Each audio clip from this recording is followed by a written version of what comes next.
Sa ibang balita, kinasuhan na sa piskalya ang mag-asawang Christian at Pia Katrina Panganiban na primary suspect sa pagpaslang sa mag-inang Molinido na natagpuan sa Bulacan at Tarlac. Murder ang isinampang kaso ng QCPD laban sa dalawa, gayon din sa isa pang suspect na nagsilbing helper para mapagtakpan ang karumaldumal na krimen. Narito ang balita.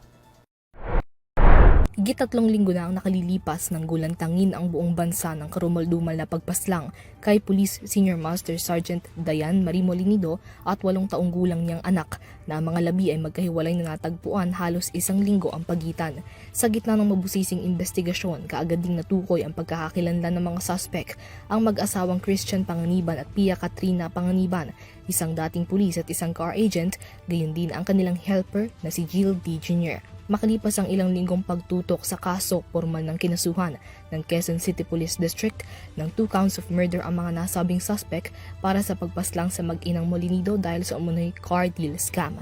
Batay sa investigasyon ng mga otoridad, kumuha si Molinido ng isang Montero kay Pia Katrina na isang car agent at nag-down payment ng kalahati ng halaga nitong 1 million pesos.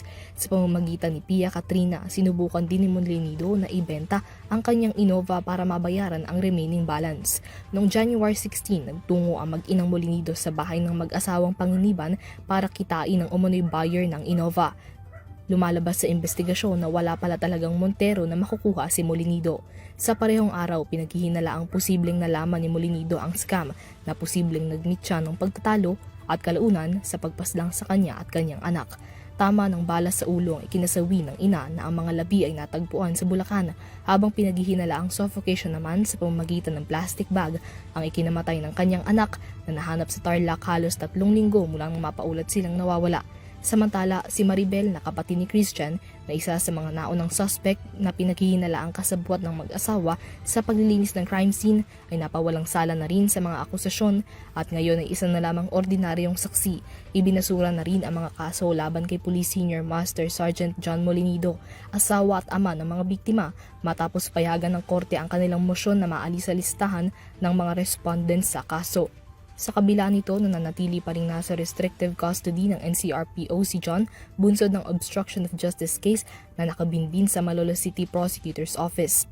Kaugnay ito ng kanya umunong pagpapamadali ng cremation ng mga labi ng mga biktima kahit gumugulong pa ang investigasyon. Para sa EuroTV News, Mia Layagin, sumasaludo sa bawat Pilipino.